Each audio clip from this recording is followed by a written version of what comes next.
Hello and welcome back to the Wellbeing Leaders Forum. I'm Robert McGuinness. It's very exciting to be part of this initiative. I'll be co-host today with Momoe Saito, the founder of the forum. So our next scheduled event today is a keynote by Michael Ben-Eli, PhD. The topic of Michael's discussion is the nexus of sustainability and well-being. We're extremely excited and privileged to have Michael Ben-Eli, PhD, join us. So he is the founder of the Sustainability Laboratory, which is an organization dedicated to developing innovative approaches to sustainability. He's known for pioneering the application of systems thinking and cybernetics in management and organization. He works with various institutions worldwide, including the World Bank, the United Nations Environment Programme. Ben-Eli has focused on sustainability issues throughout his career, authoring the 5 core sustainability principles that guide the development of sustainable systems and practices. He established the Sustainability Laboratory in 2008 to address urgent global sustainability challenges. One of its flagship projects is Project Wadi Atir, which demonstrates the sustainability practices in desert agriculture in the Negev Desert. Ben-Eli has also been recognized for his contributions to sustainability, receiving awards such as the Lifetime Achievement Award from the International Green Industry Hall of Fame and the Cosmic Fishing Award from the Synergetic Collaborative of the Rhode Island School of Design. Ben-Eli holds a PhD from the Institute of Cybernetics at Brunel University, where he studied under Gordon Pask and was a close associate of Buckminster Fuller. Michael Ben-Eli, it is an absolute pleasure to have an opportunity to listen to your discussion on sustainability. Thank you and welcome to the forum. So well, what I thought I will try to do today, let's see how successful, is to link the concept of sustainability and well-being. I think, in fact, that they are inseparable. And the way to start, perhaps, is to focus on the question, on the concept of sustainability itself. Thank you. So, understanding sustainability, I think everyone will agree with me that this term has been so overused and misused and abused that it's almost totally lost its meaning. It's used today almost for everything. If you don't apply the term sustainability to whatever you talk about, you're not doing the right thing. And the examples are many. For example, people talk about corporate sustainability. Of course, meanings whether a corporation will continue to make profits. In development agencies, you talk about sustainable project or sustainable financing. In either case, it doesn't have to do with projects about sustainability or financing sustainability practices, but whether loans are actually being repaid. You find out talking about sustainable foreign policy, sustainable investment portfolio, and so on and so forth. So in all of those cases, when you think about it, the term is used grammatically correctly, indicating a continuation over time, but it has nothing to do with the issues that we are talking about, and that's the connection between humanity and the planet and the impact of human activities on the biosphere. So when we talk about sustainability today, the context that I'd like you to think about is the whole planet, the integrity and health of its biosphere, and the well-being of humanity. So when you take a system view of things, it means 2 things. One, you want to identify what are the key variables that are involved. And 2, what are the relationships? What are the interdependencies? What are the interactions between the two? And between those variables. And in the context of sustainability, the 2 absolutely key variables, when you take a deeper thinking of it, is a population and a carrying capacity of its environment. You realize that even the prevailing definition that is used by everybody of sustainable development being development that takes care of current needs without jeopardizing the needs of future generations is really lacking. It's very difficult to operationalize. There's no way to compute economic utility values for future generations. Future generations are, of course, not with us around the table to decide what's good for them, but it's a typical UN situation where you have to find out the lowest common denominator that everybody can agree about. So nobody will say I'm against future generations. So you have a definition that is launched in Rio in the big conference on environment and development. Everybody, as I said, nobody will disagree that we need to take care of future generations. So you have a watered down definition that everybody can agree on. All the heads of state cited, go back home and business as usual, because it doesn't give you any indications of how to operationalize it really.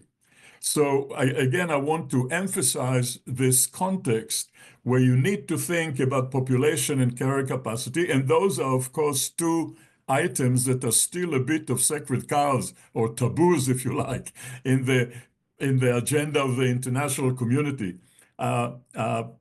Because population is still expanding mostly in developing countries. So any talk about population is seen as a new form of imperialism, if you like.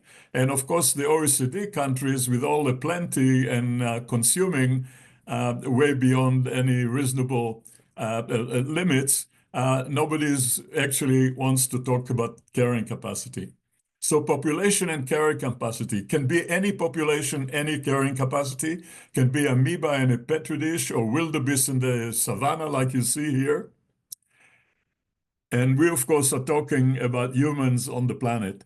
And the point about that interaction, that it's not a one-way linear interaction, it's a cyclical, a circular interaction where both variables, both items continuously impact and affect one another.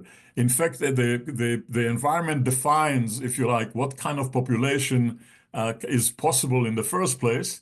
And activities of the population modify environments. And the whole history of the biosphere has been a history of that kind of modification.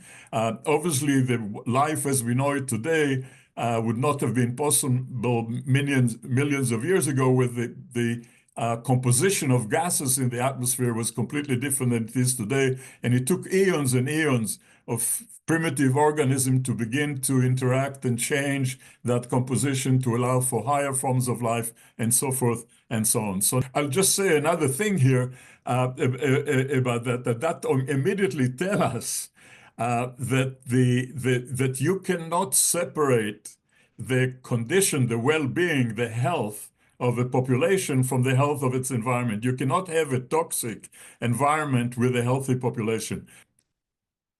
And of course, there are many factors that affect that interaction, the population size, the volume of the population, the intensity of activity, the compositions of the environment, the prevailing culture, including the view of the world, the values, available technology, political and economic organizations, and more.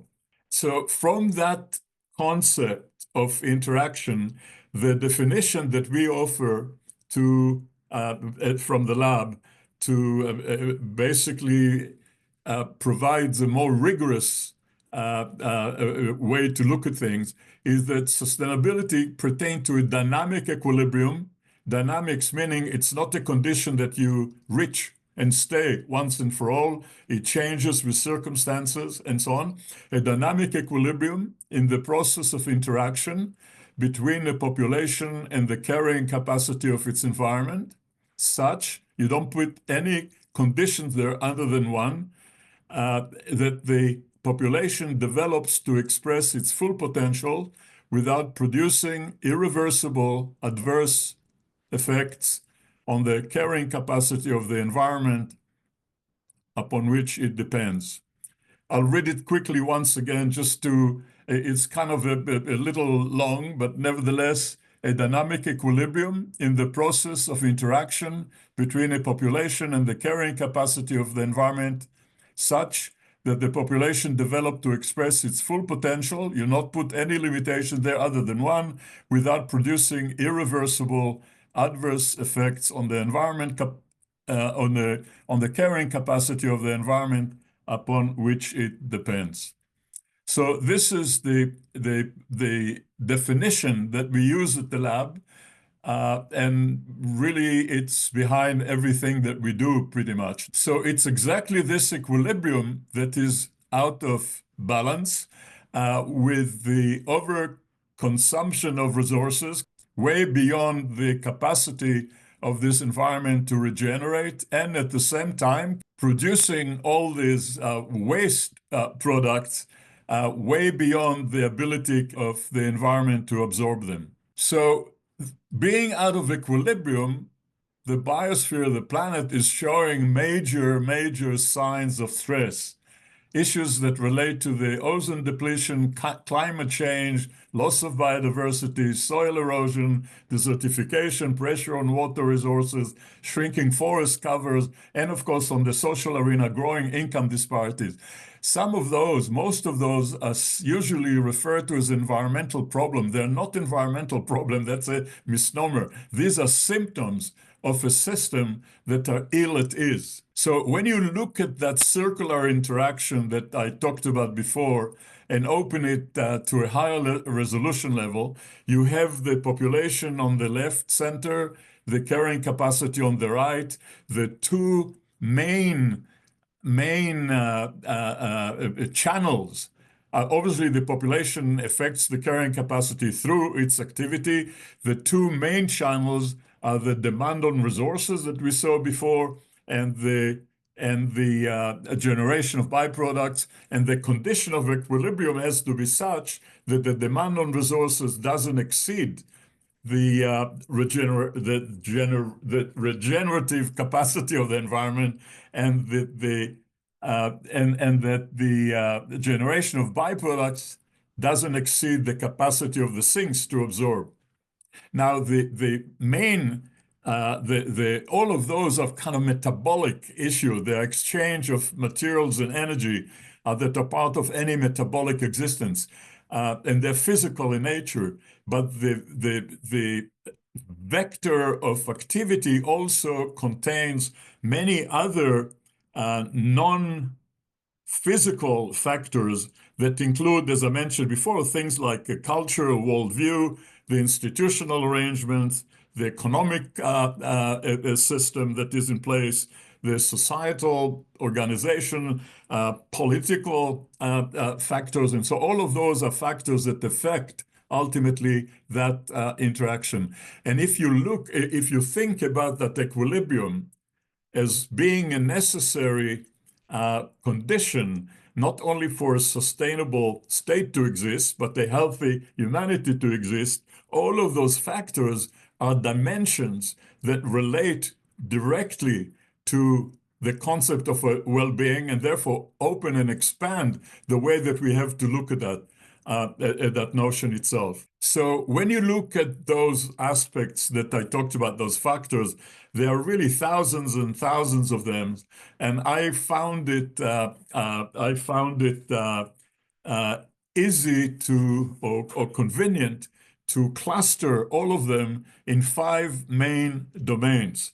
The material domain, which provides the basis for regulating the flow of material and energy that underlie existence in the first place. The economic domain, that provides a guiding framework for defining, creating, and managing wealth. The life domain, which provides the basis for appropriate behavior in relation to other species in the world. I deliberately don't want to use the term environment, because that term itself tends to separate it from the world. We are here, the environment is there, and therefore we can do anything with it. Therefore, I prefer the domain of life in that respect. And as you know, in the interaction with other life forms, we are not very good neighbors. Then there is the social domain, which provides the basis for social interactions. And finally, last but not least, the spiritual domain, the value domain, which identifies the necessary attitudinal value orientation and provide the basis for universal ethics. For each one of those domains at the lab, we've defined a principle that is defined as not as a prohibition, but as an imperative, what it is that you have to do with respect to each one of those 5 domains in order to, if you're serious about the state of sustainability. Unfortunately, we will not be able to get into the principles themselves, but you'll be able to find them on the lab website, or I can send the organizers a copy and they can distribute it if you like. Now, there is another concept. Remember, the first concept that we have here is that sustainability has to do with that particular kind of equilibrium. The next idea that I want to share with you is the question whether sustainability is a goal as it is considered by most. For example, look at the United Nations Millennial Sustainability Goals. Now, this is a very subtle concept, but very important. In the 40s, the father of cybernetics, Norbert Wiener, was a professor at MIT, and some of his colleagues wrote a very interesting paper that they called, what was the name of it? Purpose, Teleology, and Behavior. What they were saying is something very interesting. If you take any black box, like this one here, and you observe its output, its behavior, its ringing, making lights, whatever, what they were saying is that the observable output, meaning the behavior of any system, is mediated by its internal structure. Any behavior mediated by an internal structure that sometimes is visible or sometimes is not.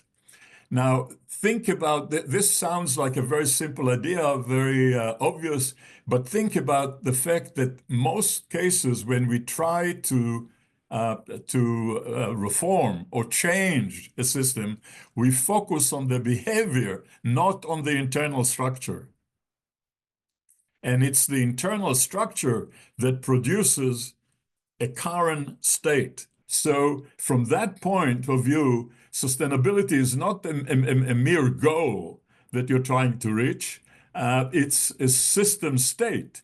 It's something that is produced by a particular structure. And the current unsustainable trajectory that we are on is driven by all the structures and that underlie our industrial civilizations. And these are, of course, things like the economic system, the way the financial markets work, the way governance work, the way the whole international order is working. All of those kind of things are really pathological situations that were born in our archaic times. They are Stone Age devices that are simply not fit to deal with the challenges that we face today. Now, that internal structure, in turn, is incredibly, how shall I say it, incredibly resistant to change. It has some of the most powerful institutional sectors, if you like, of society. You have the structure of the economy, the structure of current capitalism with growth at all costs driving it. You've got the governance system where you've got in the world order, if you like, 190 captains that are trying to control the aircraft, spaceship Earth, as Fuller would have put it. You've got the priorities in use of technology, which is obviously in developing more and more sophisticated and powerful weapons of mass destructions, the financial markets that don't show you the externalities and therefore give us a very distorted pictures of what's happening, the mental models that do not really fit the reality which we know more and more about through science and some new discoveries. The culture that doesn't fit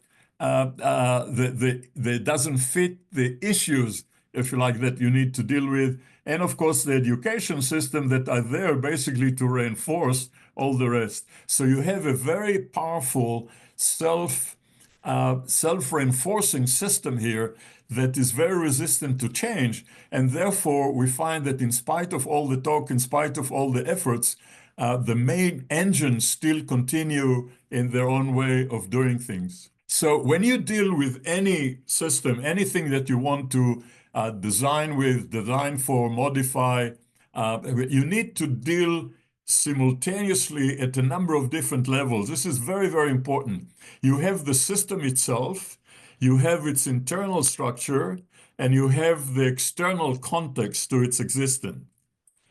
And in the context of the things we are talking about, you have a very interesting and complex hierarchy that is involved here, that is as relevant to issues of sustainability as it is to the concept of well-being. It's basically manifestation of one continuous consciousness, although we tend to fragment it. So you've got here the cosmic content, of which I'll talk in a few minutes, the geopolitical context. Obviously, when the geopolitical context is driven by wars and so forth, very hard to be well-being in it. The socio-cultural and economic context that is very problematic, as I said a few minutes ago. And of course, the whole individual biophysio-neural and psychic and spiritual context that drives what we're doing and who we are. So sustainability, I said before, is a system state. It's not a goal. It's not something to wish for. It's something that is produced by a particular structure. And in order to reach it, we need to re-engineer, reconfigure all those systems that I mentioned before. But not only sustainability is a system state, so is well-being itself. And well-being cannot be realized in the context of all the structures that are leading us in the wrong direction. So here I want us to make another jump and look at the cosmic picture. And we are looking at a tremendous complexity of unimaginable proportions, both in time and in size. Remember that only 100 years ago, the basic scientific concept was that the Milky Way was the whole universe. And it was Hubble, of course, that began to question that assumption. And the Hubble telescope, both of them, have shown us that incredible reality that is go back 14 billion light years and have hundreds and hundreds of billions of galaxies. But when you look at that huge complexity, you can identify in it two different areas, if you like, different areas. There are areas where energy is being scattered and diffused, like the sun, and where entropy is increasing, disorder is increasing, and there are regions where order is actually being created. There are regions like those Magellan clouds of dust and ultraviolet radiation where stars are actually being born as we speak. Order is being created there. And perhaps one of the most incredible places where order is being created is our planet. Here, the entropic energy of the sun that the sun radiates is combined with material to create order of increasing complexity from simple organic molecules to unicellular organism to all the rich organism that is life and all the way to human consciousness itself. So here we've got something very interesting. The mind, the human mind, the combination of the human mind and heart, if you like, the combination of sober intelligence and love, might actually be the most potent anti-entropic force known. And yet, instead of creating beautiful orders as we can and do in art, in architecture, sometime in other manifestation of human creativity, but instead we are basically destroying the very fabric of life on which our own well-being depends. And so we seem to be at the grip of two very powerful forces: greed and unrestrained consumption that destroys the planet, and greed and distorted information, distorted digital infosphere that destroys the mind.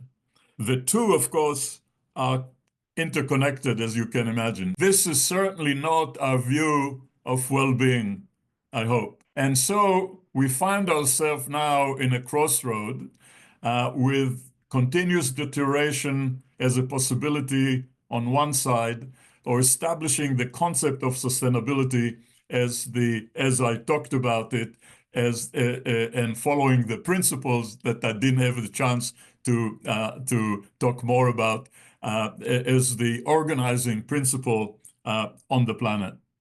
And this is, of course, ultimately in our head, in our own hands. It's up to us to choose one or the other.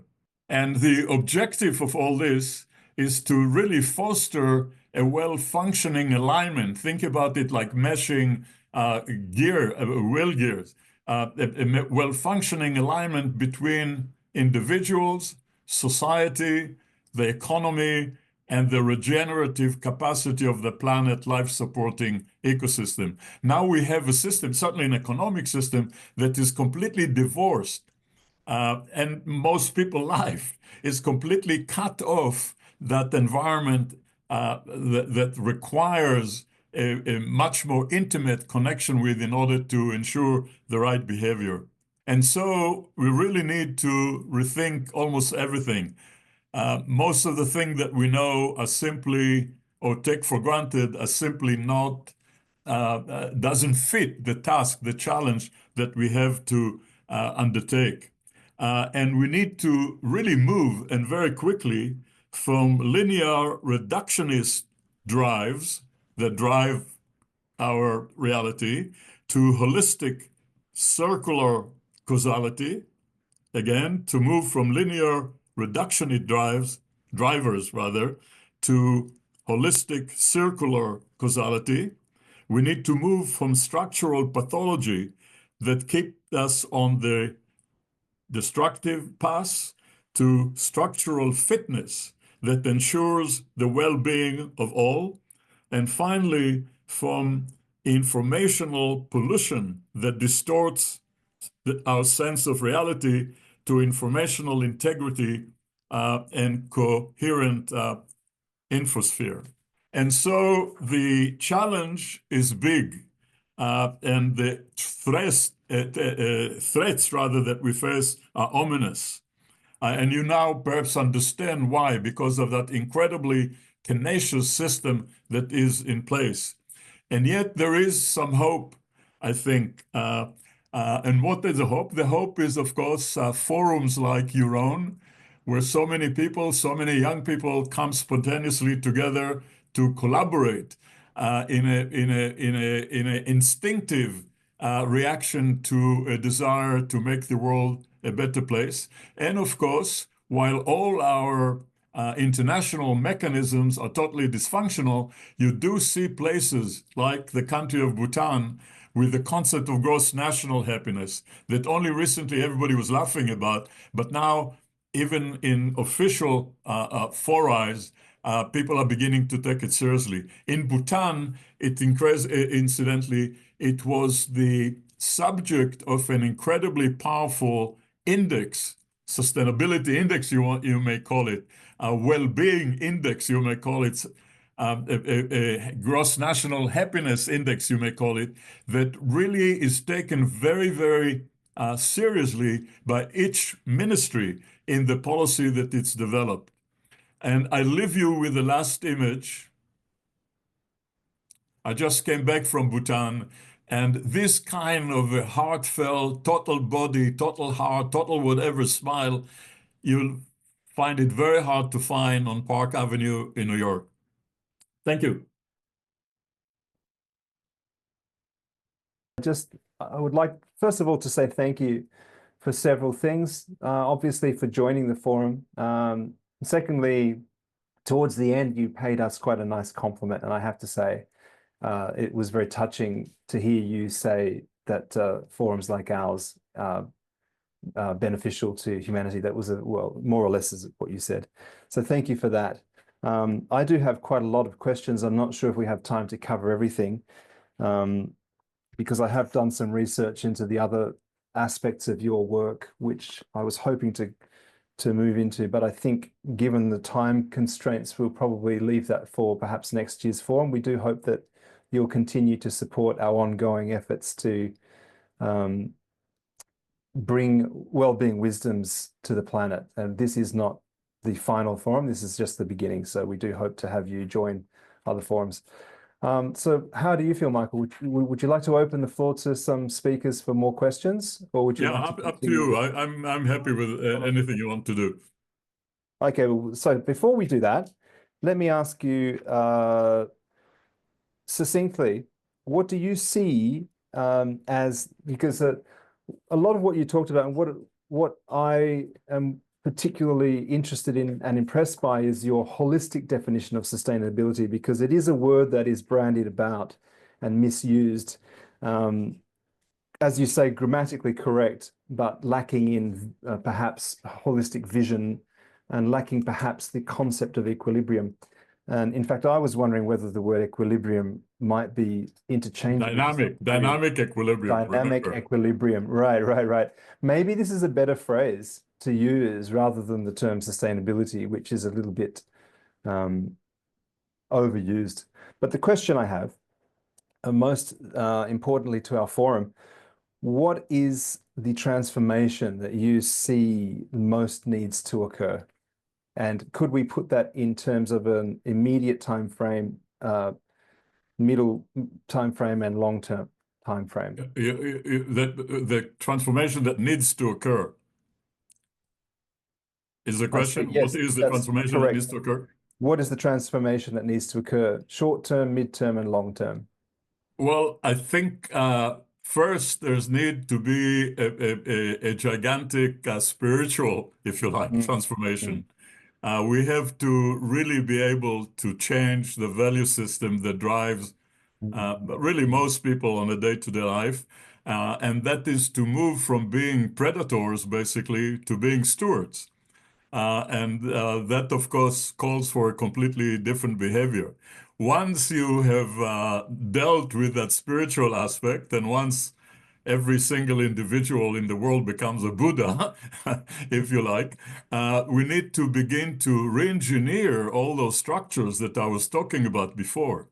We cannot continue with those outmoded way that control our reality, which are leading us in the wrong direction. And of all of those, perhaps the most important to address is the gigantic reform in the financial industry, in the financial machinery. At the moment, we have a financial system that completely distorts reality, gives us the wrong signals, because it doesn't take care of what economists call externalities. It leaves out the adverse impact, the cost of adverse impacts. It leaves out the cost of depleting resources. It leaves us the cost of pollution and all the other things that would give us a completely different way.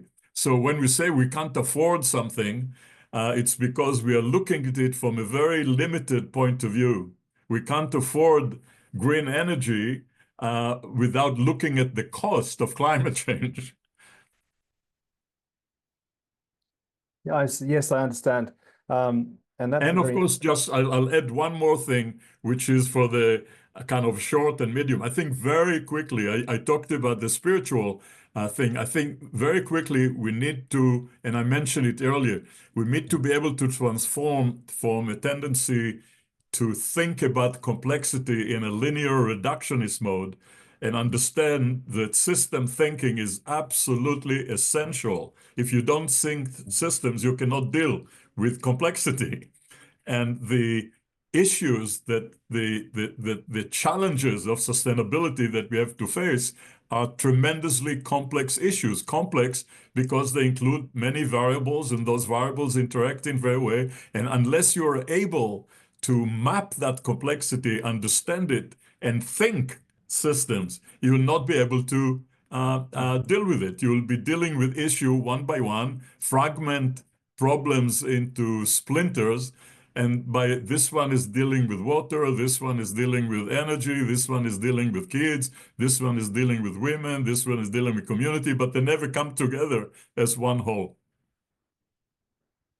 Yes, yes, I completely agree. So I was quite interested in the statement you made about the black box. I think that's quite applicable with your description, the concept of the internal structure being responsible for mediating behavior. This is a very interesting idea. And I see this is clearly where the concept of well-being enters the domain of sustainability. That was very thoughtful and thought-provoking. Can we go back to that point about the dynamic equilibrium being a possible replacement term for the word sustainability? What would you suggest about that? Is that an appropriate reframing? Oh, I want, well, you know, when I launched the lab, I thought the first thing is to deal with the concept itself, because already then I was quite unhappy with that huge ambiguity about it. And I thought first to replace it, but I couldn't come up with any term that I was satisfied with. And of course, today, you know, there's a number of other terms that people are trying to talk about, like regenerative economy or a blue economy or resiliency. I'm not satisfied with any of those. So at the time, I said, since I couldn't invent another words, I'll define it. I'll define what does sustainability mean. So dynamic equilibrium is not a term that to replace, but to define.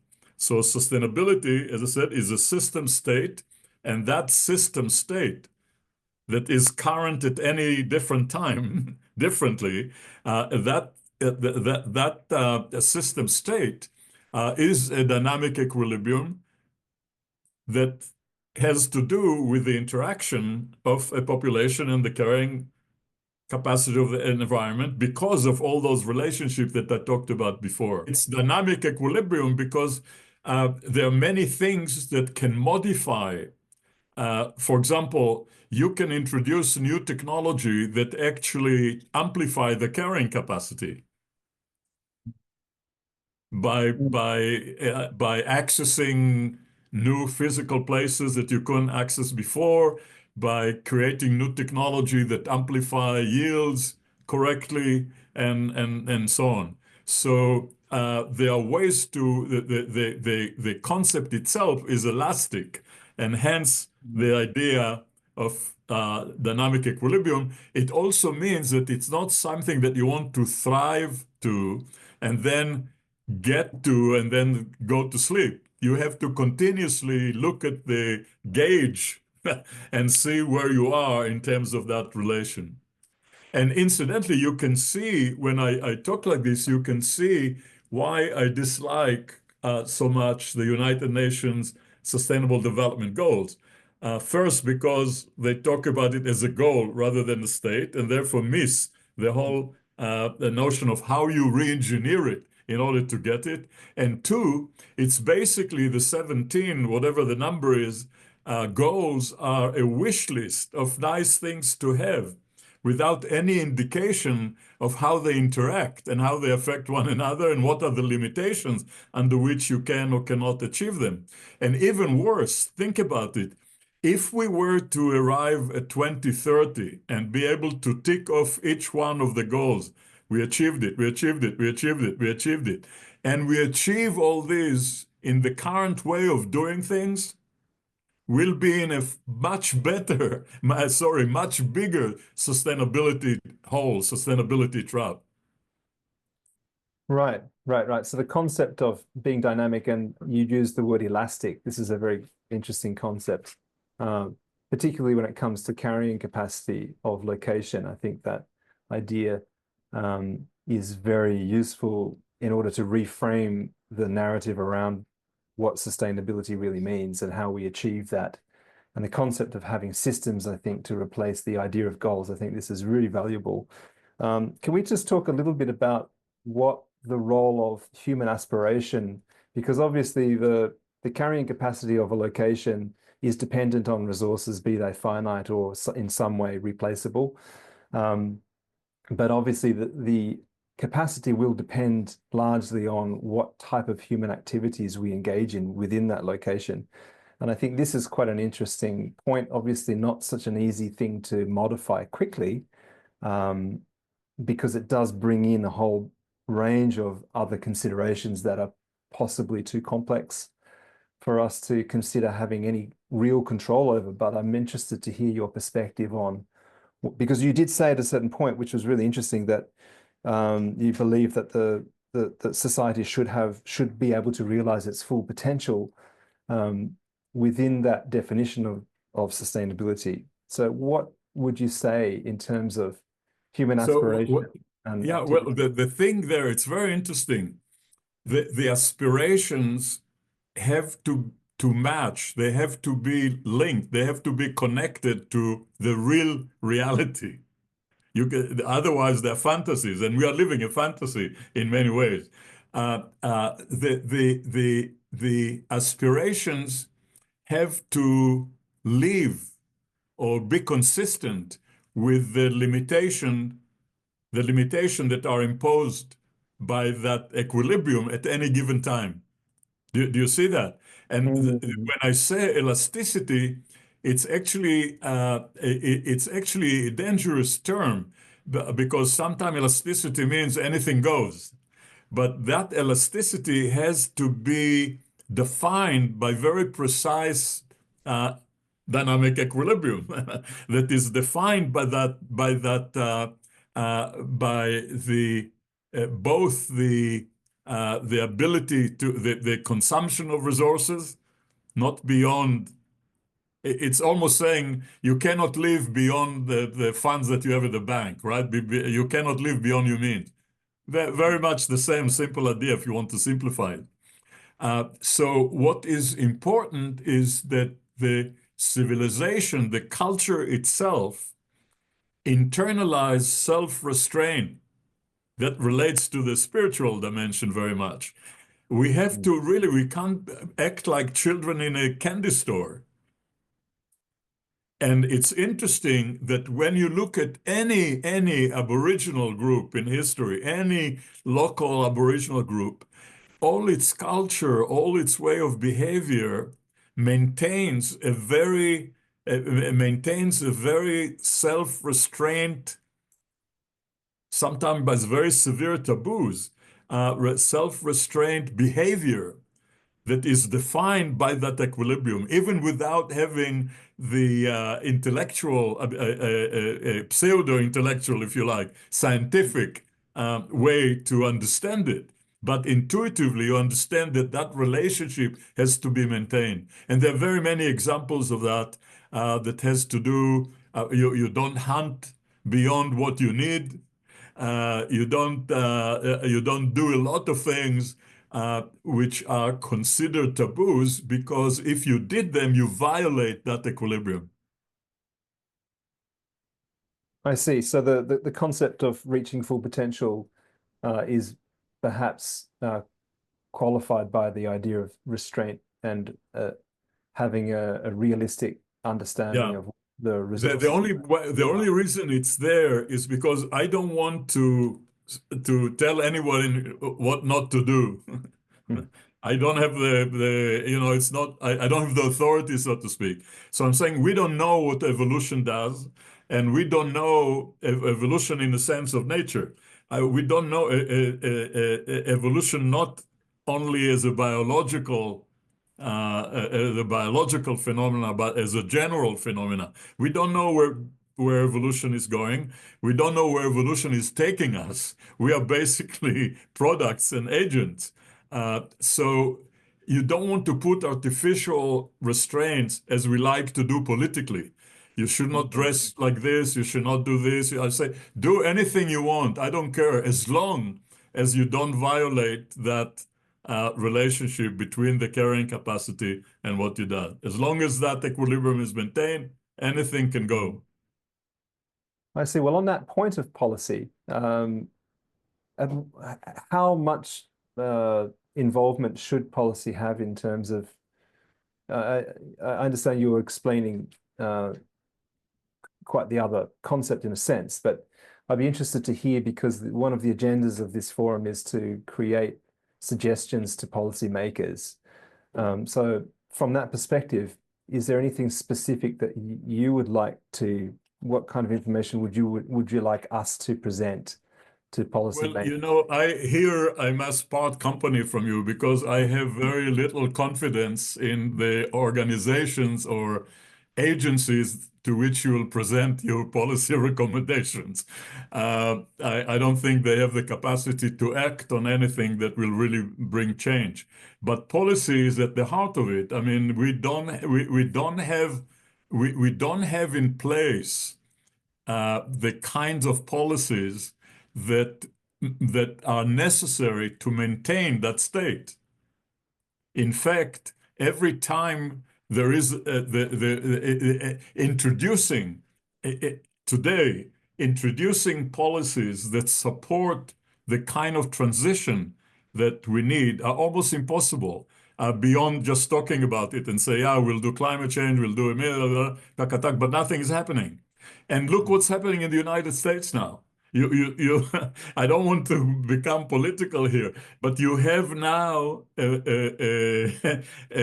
do you call it, the Minister of Energy that doesn't believe in climate change, that denies climate change, that is a champion of oil and gas and coal exploration. So this is the mechanism to which you are giving, and everybody else is sending their recommendations. The recommendations will be politely accepted. Maybe even people say, yeah, we are going to adopt them. But I bet you anything that the next morning the same behavior will prevail. And so the real question for groups like that forum is not how to mimic the political game of coming up, doing some discussion, let's write up a recommendation and send them in, but to think, how can the forum itself and its members begin to act in the world with a different understanding and a different priority and a different energy and a different values and a different everything else. And perhaps that will bring us, if we don't miss the window of opportunity, perhaps that will bring us to where we need to go. But to send to the UN your recommendation is cute, but it's not going to do anything. Yeah, interesting. Okay, I take that. So what is the I don't mean to be offensive or anything, but No. It's look, it's important for us to face certain realities as well. So no, I appreciate your perspective. So then what is the most actionable item in order to move things forwards, because we do have an extraordinary group of people associated with the forum, and I think there's a lot of good that we can do together. I don't want to kind of sorry, the answer. I don't want to. I don't mean to be self-serving, but I think that if people take seriously something like the sustainability principles that I mentioned earlier, and try to enact them in whatever each individual does, that already will be a huge, huge change, especially as the young people in the forum begin to take leadership position in the world and bring with them a different kind of understanding. I think this is the hope. The only question is that is relevant there is, how can we accelerate that? Because from all the evidence that we get from science, we are going to have some very, very difficult time if we don't act very rapidly. And I don't see any action that is happening rapidly. In fact, while all the discussions are going on, you have the strain that goes straight into the wall. And it's going to be quite uncomfortable for, unfortunately, for a lot of communities, a lot of humanity. So I think, again, if people are serious, rather than advocate, do, will make a big difference. And the guidance for doing, again, from my point of view, it's those sustainability principles.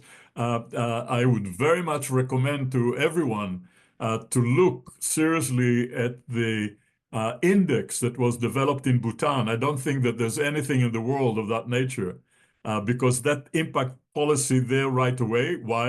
Because the ministers who enact it are the ones who produced it and the ones who believe in it.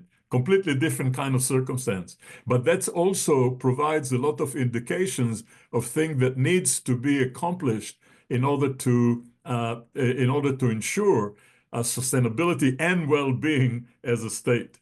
Okay, so perhaps the people associated with the forum can take that on board, that the personal change is the most effective. I think that's Michael, we still have another few minutes. We're going to end in about 4 minutes time.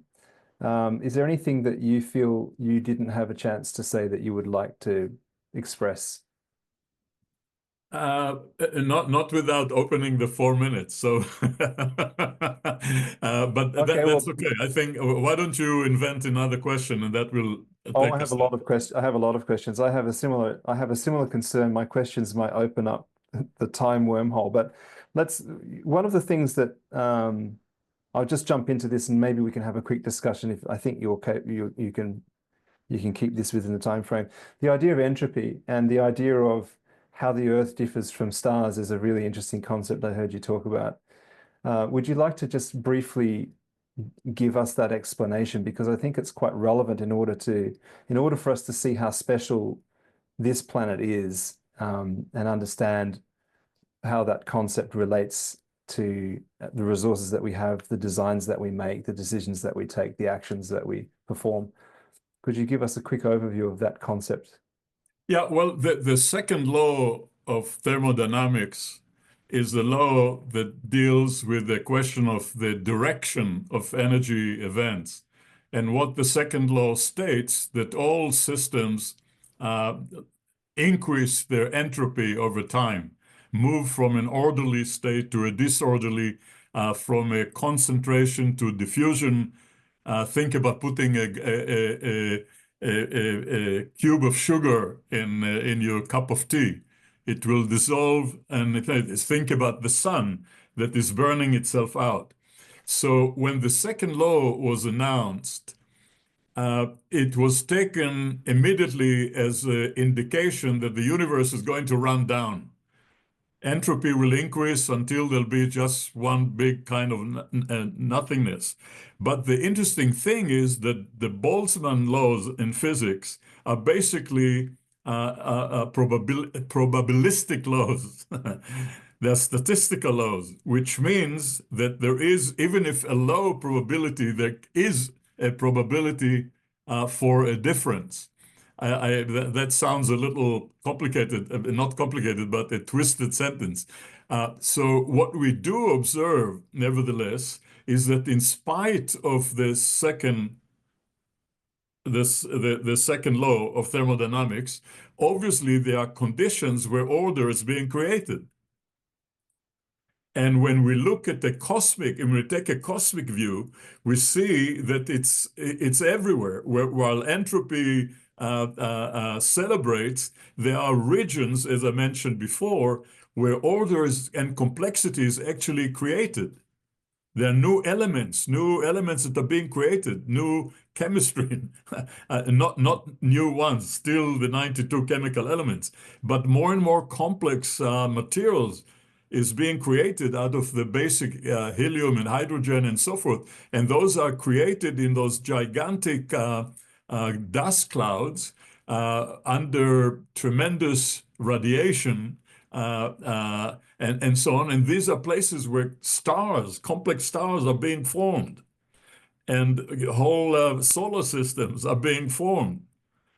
And in those solar systems, there are conditions where the entropic outlay of diffusion of a central stars, for example, is at right at the right distance, comfortable distance, if you like, to be used by the material part of a planet like the Earth, and combine in order to create order of increasing complexity. And of course, the complexity that we have on the planet today was not there 4 billion years ago. It's something that took all this time to produce, which is another reason why it's so precious. Mm. We are not just born yesterday. Each one of us is 4 billion years old. Think about it like this. Yeah, And that's a lovely perspective. And all the experience, all the cosmic experience is embedded in your DNA, is embedded in the molecules that make you. They did not appear yesterday. They were produced by supernova explosions light years away, billions of years ago. Yeah, that's a very exciting perspective, Michael. It's definitely encourages broader perspective on the actions that we take. And I also personally, I find it quite exciting, the opportunities that lay ahead of us. So it's been a very insightful time with you this morning here in Japan, this evening for you. Thank you very much for giving us your evening. We do greatly appreciate it. We have unfortunately reached the end of our session. So I would like to officially thank you for taking part in the first Wellbeing Leaders Forum, and hopefully we will see your continued support in future events. Thank you, Robert. It was a pleasure. Thank you so much, Michael. We'll see you again. Okay, I think we may have Momoe join Hello. us. Yes, hello everyone. Thank you, Michael. Welcome to day 2 of the first ever Wellbeing Leaders Forum.